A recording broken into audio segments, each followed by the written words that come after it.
പുതിയൊരു വീഡിയോയിലേക്ക് സ്വാഗതം. ഇന്നത്തെ വീഡിയോയിലെ വിഷയം എന്താണെന്ന് ചോദിച്ചു കഴിഞ്ഞാൽ ഈ നിൽക്കുന്ന വധുവും വരനുമാണ് വിഷയം. ഞാൻ അപ്രതീക്ഷിതമായിട്ടാണ് ഫേസ്ബുക്കിൽ ഈ ഒരു വീഡിയോ കാണുന്നത്. ഞാൻ ഒന്നിലധികം തവണ ഈ വീഡിയോ കണ്ടു. അത്രയ്ക്കും മനോഹരമായിട്ടുള്ള ഒരു വീഡിയോയാണ്. അപ്പോൾ നമ്മൾ പല വിവാഹങ്ങളും നമ്മൾ സോഷ്യൽ മീഡിയയിൽ കണ്ടിട്ടുണ്ട്. വളരെ മനോഹരമായിട്ടുള്ള വീഡിയോകൾ കണ്ടിട്ടുണ്ട്. അതിൽ ചില പെന്തക്കോസ് വിഭാഗത്തിൽപ്പെടുന്ന ചില വിവാഹ വീഡിയോകളിലൊക്കെ വധുവും വരനുമൊക്കെ വിവാഹശേഷം ഈ സ്റ്റേജിന്റെ വെളിയിൽ അതിമനോഹരമായിട്ടുള്ള പാട്ടുകൾ പാടുന്നതായിട്ട് നമ്മൾ കണ്ടിട്ടുണ്ട്. എന്നാൽ ഓർത്തഡോക്സ്, യാക്കോബ, മർത്തോമ ഇങ്ങനെയുള്ള സഭകളിലൊക്കെ ഈ വിവാഹ സമയത്ത് അവിടെ പ്രത്യേക കൊയറുണ്ട് പാടുവാൻ വേണ്ടി. അപ്പൊ ഈ അച്ഛന്മാരൊക്കെ ഈ വിവാഹ കൂദാശയുമായിട്ട് ബന്ധപ്പെട്ട് ചില ചൊല്ലുകളൊക്കെ ചൊല്ലുന്ന സമയത്ത് അതിനോട് ഏറ്റ് ചൊല്ലുന്നതൊക്കെ ഈ കൊയറാണ്.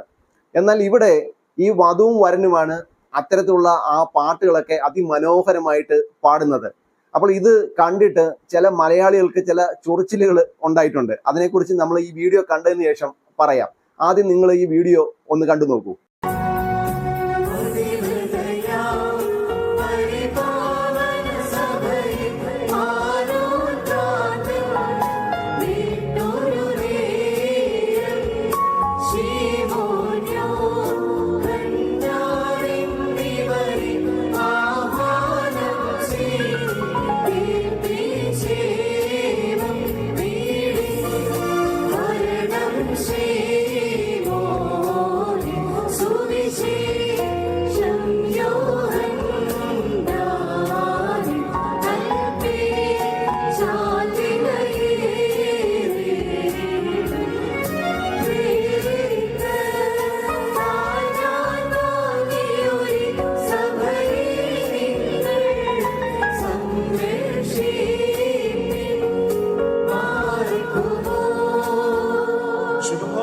ഈ വധുവും വരനും അതിമനോഹരമായിട്ടല്ലേ ഈ പാട്ടുകൾ പാടുന്നത്.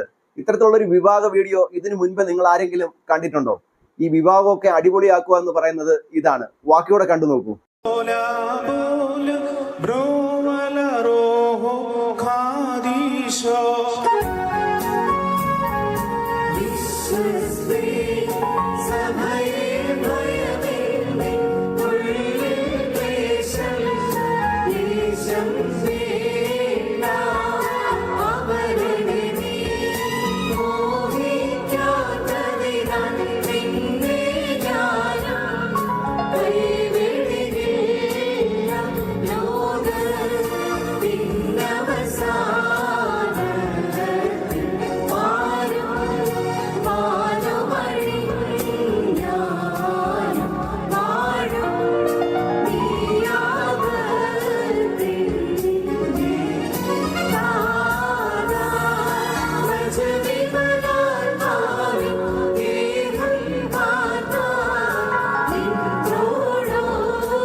ഈ ഒരു വിവാഹ വീഡിയോ നിങ്ങൾ കണ്ട സമയത്ത് നിങ്ങൾക്ക് എന്താണ് തോന്നിയത്? ഈ വധുവും വരനും തങ്ങളുടെ സ്വന്തം വിവാഹത്തിന് ഇങ്ങനെ പാട്ട് പാടിയതിൽ എന്തെങ്കിലും തെറ്റുണ്ടോ? നിങ്ങളുടെ അഭിപ്രായം എന്താണ്? അതായത് ഞാൻ ഈ ഒരു വീഡിയോ കാണുന്ന സമയത്ത് ഫേസ്ബുക്കിൽ ഇതിന്റെ കമന്റ് ബോക്സ് പരിശോധിക്കുന്ന സമയത്ത് ഒരുപാട് നെഗറ്റീവ് കമന്റുകൾ വന്നിരിക്കുന്നു. ഒരുപാട് പോസിറ്റീവ് കമന്റുകളും ഉണ്ട്. അതിൽ ഒന്ന് രണ്ടെണ്ണം ഞാൻ വായിക്കാം. അപ്പോൾ അതിനകത്ത് എന്തെങ്കിലും സത്യാവസ്ഥ ഉണ്ട് എങ്കിൽ നിങ്ങൾക്ക് കമന്റ് ബോക്സിൽ കമന്റ് ചെയ്യാവുന്നതാണ്. കമന്റ് ബോക്സിൽ വന്നിരിക്കുന്ന ഒരു കമന്റിന് ഏകദേശം 302 ആളുകൾ ലൈക്ക് ചെയ്തിട്ടുണ്ട്. ആ കമന്റ് ഇങ്ങനെയാണ്: കല്യാണത്തിനായാലും എന്തിനായാലും ഓരോരുത്തർക്കും അതിൻ്റെതായ ഓരോ സ്ഥാനമുണ്ട്. അവരവർ അത് നിറവേറ്റുക. വധൂവരന്മാർ ഇന്നിവിടെ കൊയർ സർവീസ് ചെയ്യാനല്ല വന്നത്. വിവാഹമെന്ന ശുശ്രൂഷയിലൂടെ കുടുംബജീവിതത്തിലേക്ക് പ്രവേശിക്കാൻ വന്നവർ അത് ചെയ്യുക. ഓവറാക്കുന്നതിലും ഒരു പരിധിയുണ്ട്. വേറൊരു കമന്റ് ഇങ്ങനെയാണ്: ഇത് നല്ല പ്രവണതയല്ല. മണവാളനും മണവാട്ടിയും പാട്ടുകാരായിരിക്കാം, പക്ഷേ ശുശ്രൂഷയിൽ അത് അഭികാമ്യമല്ല. വേറൊരു കമന്റ് ഇങ്ങനെയാണ് എഴുതിയിരിക്കുന്നത്: മിക്കവാറും ഇവർ രണ്ടുപേരും ആ പള്ളിയിലെ തന്നെ അംഗങ്ങളായിരിക്കും.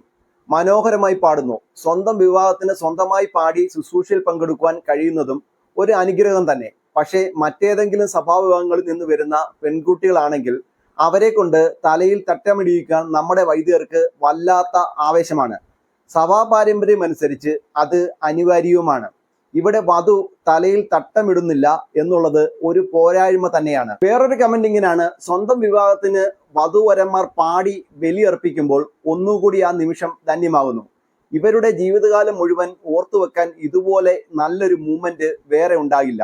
ഇത്തരത്തില് അനുകൂലിച്ചും പ്രതികൂലിച്ചും ഒരുപാട് കമന്റുകൾ ഈ കമന്റ് ബോക്സിലുണ്ട്. ഞാൻ ഈ വീഡിയോ ഫേസ്ബുക്കിൽ കാണുന്ന സമയത്ത് ഞാൻ വളരെ ആസ്വദിച്ചാണ് ഈ ഒരു വീഡിയോ കണ്ടത്.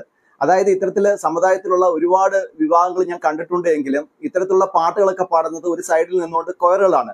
ഇത്തരത്തിലൊരു വധുവും വരനും ഈ ഒരു സമയത്ത്, അതായത് ഈ വിവാഹത്തിന്റെ ശുശ്രൂഷ സമയത്ത് പാടുന്നത് ഞാൻ ആദ്യമായിട്ടാണ് കാണുന്നത്. എനിക്ക് വലിയ പുതുമയായിട്ടാണ് തോന്നിയത്. വളരെ പ്രോത്സാഹിപ്പിക്കപ്പെടേണ്ട ഒരു കാര്യമായിട്ടാണ് എനിക്ക് തോന്നിയത്. എന്നാൽ ഇത്തരത്തിലുള്ള നെഗറ്റീവ് കമന്റുകൾ ഇതിനകത്ത് എഴുതിയിരിക്കുന്ന ആളുകൾ ഈ സഭയിൽ പെടുന്ന ആളുകൾ തന്നെ ആയിരിക്കും. അതായത് ഈ സമുദായത്തിൽ പെടുന്ന ആളുകൾ തന്നെ ആയിരിക്കും. ഓർത്തഡോക്സ് അല്ലെങ്കിൽ യാക്കോബ മർത്തോമ സഭകളിലൊക്കെ ഇത്തരത്തിലുള്ള കാര്യങ്ങളൊക്കെ നേരിട്ട് കണ്ട് പരിചയമുള്ള ആളുകൾ തന്നെ ആയിരിക്കും ഇത്തരത്തിലുള്ള കമന്റുകൾ എഴുതുന്നത്. അല്ലെങ്കിൽ മറ്റുള്ള സഭാവിഭാഗത്തിൽ പെടുന്ന ആളുകൾക്കോ അല്ലെങ്കിൽ ക്രിസ്ത്യാനികൾ അല്ലാത്ത ആളുകൾക്കോ ഇത് വളരെ ആസ്വദിച്ച് കാണുക എന്നതിനപ്പുറത്തേക്ക് ഇതിനെ വിമർശിക്കുവാൻ ഒരു കാരണവശാലും കഴിയത്തില്ല. അതിന്റെ കാര്യങ്ങളൊന്നും അവർക്ക് അറിയത്തില്ല. അപ്പോൾ ഇത് എനിക്ക് വളരെ മനോഹരമായിട്ടാണ് തോന്നിയത്. ഇതിനകത്ത് വലിയ തെറ്റോ കുറ്റങ്ങളോ ഉള്ളതായിട്ടും അത് പറയേണ്ട ആവശ്യമുള്ളതായിട്ടും എനിക്ക് തോന്നിയിട്ടില്ല. എന്നാൽ മലയാളികളുടെ ഒരു പൊതുവെയുള്ള സ്വഭാവം അനുസരിച്ച് എന്ത് നല്ല കാര്യം കണ്ടാലും അതിനകത്ത് ചെറിയ രീതിയിൽ ഒരു കുറ്റം പറയുക എന്നുള്ളത് അവരുടെ സ്വഭാവമായി മാറിയിരിക്കുകയാണ്. അതിന്റെ ഭാഗമായിട്ടാണ് ഇത്തരത്തിലുള്ള കമന്റുകൾ വന്നത് എന്നുള്ളതാണ് എന്റെ അഭിപ്രായം. 2 മിനിറ്റുള്ള ഈ വിവാഹ വീഡിയോയുടെ ഈ ക്ലിപ്പിംഗ് എന്നെ വളരെയധികം സന്തോഷിപ്പിച്ചതാണ്. ഈ വധൂവരന്മാർക്ക് എല്ലാവിധമായിട്ടുള്ള വിവാഹ മംഗളാശംസകളും ഞാൻ നേരുന്നു. ഈ ഒരു വിവാഹ വീഡിയോയെ കുറിച്ച് നിങ്ങളുടെ അഭിപ്രായം എന്താണ്? നിങ്ങളുടെ അഭിപ്രായം കമന്റ് ബോക്സിൽ രേഖപ്പെടുത്തൂ.